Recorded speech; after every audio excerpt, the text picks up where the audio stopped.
Since Seat launched the Leon in 1999, they sold more than 2 million units of that car worldwide. And with this, the Leon is one of the success stories of the brand Seat. Now they present the 4th generation of the car, and we now have a closer look what is new with the new Seat Leon.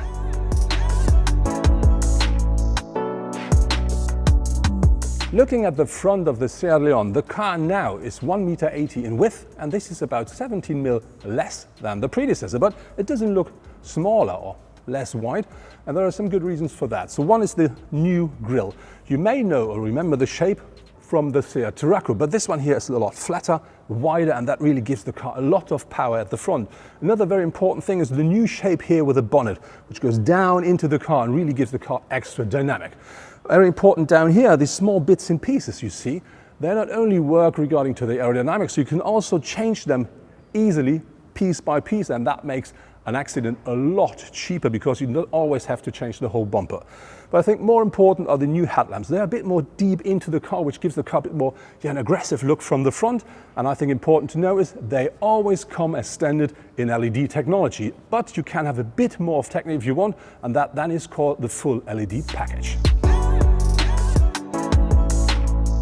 Looking at the side of the new Leon, the first thing that catches your eyes is the new bonnet, which is a bit more longer than what the predecessor, and I think it looks a lot flatter.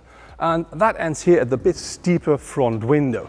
Important to know is that the Leon comes as standard on 16-inch wheels, but you can have 17-inch with the Avant trim level, or you can order up to 18-inch. The car has grown a lot, so now it's 4.37 meters in length, which gives it about 9 centimeters more than the predecessor, but I think more important is we do find 5 centimeters more regarding to the wheel base, and that means we do have a lot more space at the interior. Looking at the design on the side, you find less lines, so the car is a lot cleaner than the predecessor, but you still find that one up here, very important for Seat, and that one down there, which gives the car a bit more of power. And the line here that really ends at the typical Seat Leon end, so we have this line here, which then runs into the taillights of the car. The new Seat Leon offers as much space as the predecessor. I think maybe a bit more. So even as a tall person like I am, you do really sit very comfortably here at the front, which means for driver and co-driver, absolutely fine. On top of this, you can, yes, adjust the steering wheel the way you want as you used to with the predecessor, but the steering wheel is new. It's new, so you have buttons here, completely new style. Left-hand side is more for the speed control and for the assistance and safety systems. Right-hand side is more to work with the infotainment and with your new full digital cockpit, which is an optional feature, so as standard you will not find it, but you can have a 10.25-inch full digital cockpit, which looks very, very nice. On top of this, the car now offers an 8-inch touchscreen for the infotainment as standard, but up to 10, which is mounted in here. And that really is very nice. It offers you loads of extra information, loads of very nicely presented stuff. Important to know is you do not find any more buttons and knobs in the car, which means when you have this system on board, everything goes through that big screen here. Also the air condition, but you do find on top, as with the new Volkswagen Golf, this sensor based system down here where you can slide and where you can just work with the heating and where you can zoom in and out and all that stuff. On top of this, you do of course not find any knobs anymore regarding to the control of your light. This is the same as with the Golf. It looks exactly the same here at left under the steering wheel, and when you drive the automatic version, you do not find a standard gear shifter anymore. You will have this small shift by wire one, but this one then provides you with extra compartment space, so not very bad. Regarding to the compartment-based space, you do find the optional wireless charging here at the front, and so the system then offers you on top, of course, Android Auto and Apple CarPlay, and that wirelessly if you want. But if you need a cable, you have to know you can only use USB-C ports here in that car. Very important with that car is when you look at the shape of the car, it looks a lot wider, a lot more, more modern. And this one reason for that is because the whole dashboard runs into the side of the car. So it really runs into the door panels, and that really gives you the impression of a very modern, very, very wide and very nice car. And another thing which is very new is you find in that car a completely new voice recognition, which gives you the opportunity to talk to your car. And if you want to start that one, you just have to say hola, hola.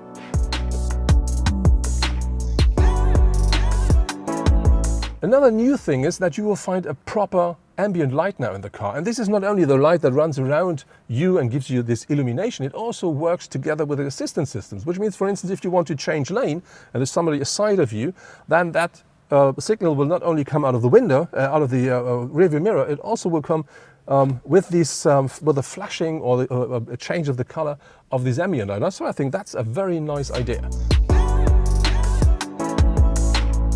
When the Leon hits the market, there will be a whole variety of different drivetrains available. So you will find petrol as well as diesel, you will find mild hybrids, you will find natural gas, and you will find a plug-in hybrid as well. Important to know is that the smaller petrol engines, so the 1 liter and the 1.5 liter, they offer an active cylinder management, which will save fuel.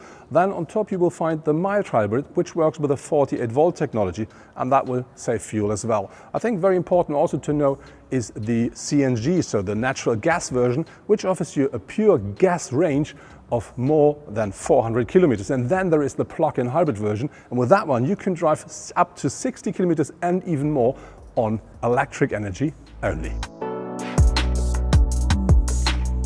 Gear shifting will work either with a manual gearbox or with a DSG, and some of the cars will be available with 4-drive, so the 4-wheel drive of Seat. The Leon is a very charismatic vehicle. It worked perfectly in the market. Even now, it's still leader of sales in Spain. So we had the reasons to keep a little bit the soul, but obviously design has to evolve. So basically we have changed a lot of things, basically everything, but keeping a few elements that remind this iconicity of Leon. The first thing that changes is the proportion of the car. When you see it from the side view, the car has dramatically changed. The hood is much longer than before. Now it's pretty vertical, almost negative at the front. The cabin is a little bit backwards. A pillar has been moved backwards, but we keep the typical C triangle of the C-post at the back. So this talks very much about Leon. Another thing that you will see, like a kind of connection with today's Leon, is the body language. We have our character lines on the side. Basically 3 lines define the whole body side, the 2 blisters on the top and 1 on the bottom. That's it. With that, we design the body side of the Leon. But this time it has become much more sculpted, less theoretical. Now everything is like one surface, soft surface moving along the body, and not so theoretical as today. So basically a lot of things change, but everything is new. On the interior is the same. We keep the central item or the central motive of the design with the infotainment screen. It is always high position, oriented towards the driver, like we like it at Seat, perfectly aligned with the digital combimeter, but we redefine how we integrate this screen into the interior of the car with a very thin and very wide dashboard, high console. So again, same concept, but completely different design approach. So as you see, I've entered the rear seats, and I have to say, really, there is a lot more space. So as you can see, I didn't change my seating position at the front, and here I really have space left in front of my knees. And yeah, when I sit upright, I really do have head space left. So I have to say, the comfort on the second seat row here has really grown a lot. So this really is a big difference. Looking at the rear of the car, the first thing that really is the big eye catcher is that. We have a light here going from coast to coast. This is full LED, and when you look at that, that runs around here. So this now is the new Seat signature when we talk about the tail of a Seat. Very important to know is when you open your car, that really gives you a welcome. You have just the glue that runs in that direction. That really is something very nice and looks absolutely beautiful. But I think very important to know is that doesn't come as standard.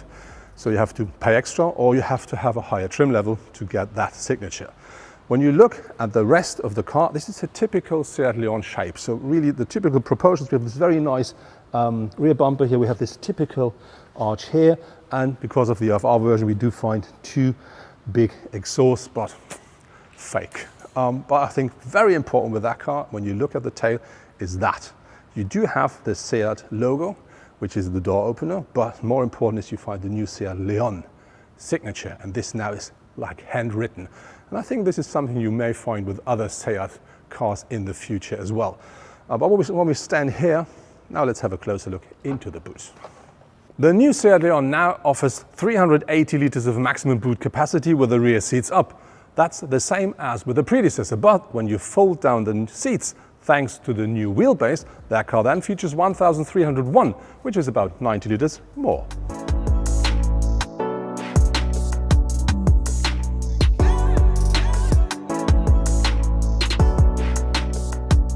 That's it from the new Seat Leon, the 4th generation. What I really do like with the cars, when you look at the front, it looks a lot more aggressive, a lot more muscular, and I think a lot more modern as well.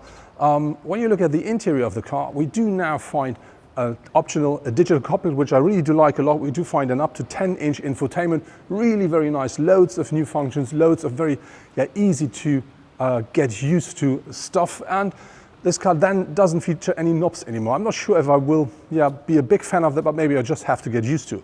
When we look at the rear seats, you do find a lot more space with these 5 centimeters more wheelbase, and that really is the extra comfort. Looking at the boot, it is in principle the same, except you fold down the rear bench.